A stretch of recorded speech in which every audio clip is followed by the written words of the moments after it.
সন্দেশখালীর স্টিং অপারেশনের ভিডিও নিয়ে তোলপাড় রাজ্য রাজনীতি। এবার সেই ভিডিওকেই প্রচারের হাতিয়ার করেছে তৃণমূল। বীরভূমের শিউরি ১ নম্বর ব্লকের আলুন্দা পঞ্চায়েতে জায়ান্ট স্ক্রিনে দেখানো হচ্ছে বিজেপির মণ্ডল সভাপতি গঙ্গাধর কয়ালের বয়ানের ভিডিও। জায়ান্ট স্ক্রিন লাগানো তৃণমূলের গাড়ি ঘুরে ঘুরে শিউরিবাসীকে দেখাচ্ছে সেই ভিডিও। গ্রামের মানুষের কাছে প্রকৃত সত্য উদ্ঘাটনের জন্যই এই ব্যবস্থা নেওয়া হয়েছে দাবি তৃণমূলের।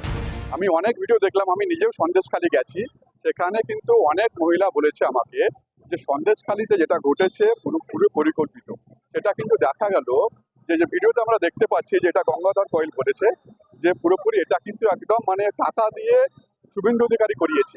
এটা দেখছে মোদি যে দুর্নীতিটা করেছে, যে গেমটা খেলেছে মানুষকে নিয়ে, মহিলার দিকে নিয়ে যে মিথ্যা প্রতিশ্রুতি যেটা করেছে আর কি, যে গেমটা, সেটা কিন্তু চলবে না। বাংলার মহিলারা তারা জবাব দিবে, বাংলার ভোটে তারা বুঝিয়ে দিবে, আমাদের মমতা ব্যানার্জি সরকারকে ভোট দিয়ে মহিলারা বুঝিয়ে দিবে যে সন্দেশখালীর রাজনীতি চলবে না। সন্দেশখালী নিয়ে বিজেপি অপপ্রচার চালাচ্ছে। ভিডিও দেখে প্রতিক্রিয়া গ্রামবাসীদের। সন্দেশখালীর ঘটনা। সন্দেশখালীর কি দেখানো? সন্দেশখালী যে আমরা যেটা দেখছিলাম যে মিথ্যে ঘটনা, সেটা সাজানো ঘটনা।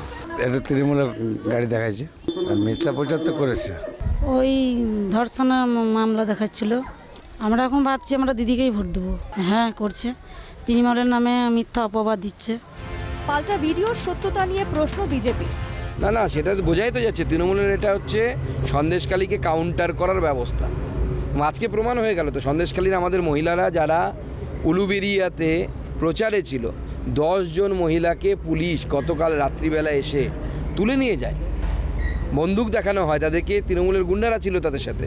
মহিলাদের সাথে অকথ্য গালিগালাজ, অসভ্য ব্যবহার, ভোটাররা তাদেরকে একটি নোংরা রুমে বন্ধ করে রাখা হয়। তারপরে যখন থানা আমরা ঘেরাও করি এবং আইসি যখন বুঝতে পারে, উলুবেরিয়ার আইসি, যে অন্যায় হয়ে গেছে, তখন তাদেরকে পেছনের দরজা দিয়ে বের করে বজবজ পাঠিয়ে দেওয়া হয়। লোকসভা ভোট ঘোষণার আগে সন্দেশখালীতে ধর্ষণ, জমি হাতিয়ে নেওয়া সহ একাধিক গুরুত্বপূর্ণ অভিযোগ সামনে আসে। রাজ্যে নারী নিরাপত্তা ও আইন শৃঙ্খলা নিয়ে একাধিক প্রশ্ন তোলে বিজেপি সহ অন্য বিরোধী দলগুলি। সন্দেশখালী মহিলাদের নিয়ে বিজেপি প্রার্থীর সপক্ষে প্রচারও করে বিজেপি। তবে স্টিং অপারেশনে বিজেপির মণ্ডল সভাপতির বয়ানের ভিডিও প্রকাশের পর এবার এই ভিডিওকেই প্রচারের হাতিয়ার করেছে শাসক দল। বীরভূম থেকে শুভদীপ পালের রিপোর্ট, NKTV বাংলা।